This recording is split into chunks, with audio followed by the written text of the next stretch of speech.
Hello friends, আমি Siddharth. IPAC, Indian political action committee, যেটা founder ছিল প্রশান্ত কিশোর। প্রশান্ত কিশোর এটা ছেড়ে দিয়ে এখন প্রতীক জৈনের কাছে দিয়েছে।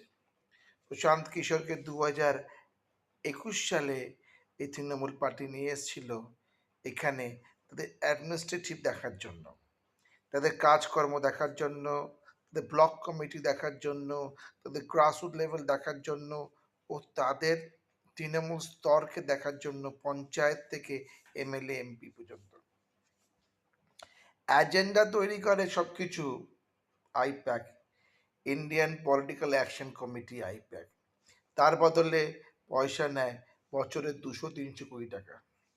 আর যে কোনো ধনী রাজনৈতিক দল তারা এইগুলোকে পয়সা দিয়ে এই দলগুলো থেকে এই কোম্পানিগুলো থেকে সার্ভিসেস নেয়।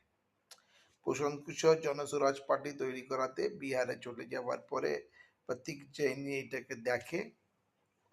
ওনার সল্টলেক ও লাউডন স্ট্রিট, সল্টলেক কিংবা ক্যামাক স্ট্রিট থেকে এগুলো কারবারটাকে দেখে। আর যখনই নির্বাচন আসে তখনই অন্য দল থেকে লোক নিয়ে এসে সিন্ধ দিয়ে চেষ্টা করে যে তাদের যেই দলের তারা অ্যাসেসমেন্ট করছে তাদেরকে কন্ট্রোল, তাদেরকে ডিভিডেন্ড দেওয়ার জন্য। এরকমই একটা চরিত্র এখন দেখতে পাচ্ছি আমি কমিউনিস্ট পার্টি অফ মার্কসিস্ট যেটা আছে, কমিউনিস্ট পার্টি অফ ইন্ডিয়া, তাদের একটি নেতাকে মানে লিডারকে নিয়ে, এটা না হলো হচ্ছে এসএফআই এর লিডার প্রতিকুর রহমানকে নিয়ে।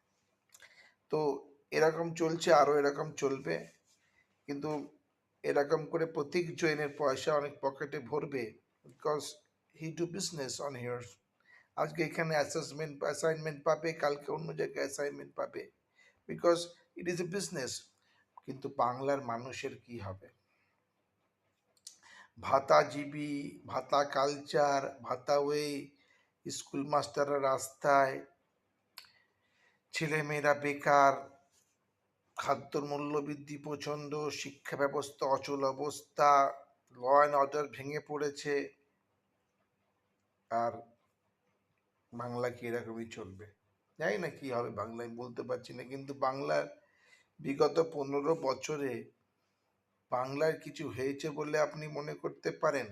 কতগুলো নির্বাচন হয়েছে বলতে পারি, কিন্তু বাংলার কোনো কি দেব অধিকারী এমপি হয়েছে, রচনা ব্যানার্জি এমপি হয়েছে, সায়নী ঘোষ এমপি হয়েছে, কীর্তি আজাদ, ইউসুফ পাঠান এরা এমপি হয়েছে, রাজ চক্রবর্তী এমএলএ হয়েছে, জুন মালিয়া এমএলএ হয়েছে। সাধারণ মানুষের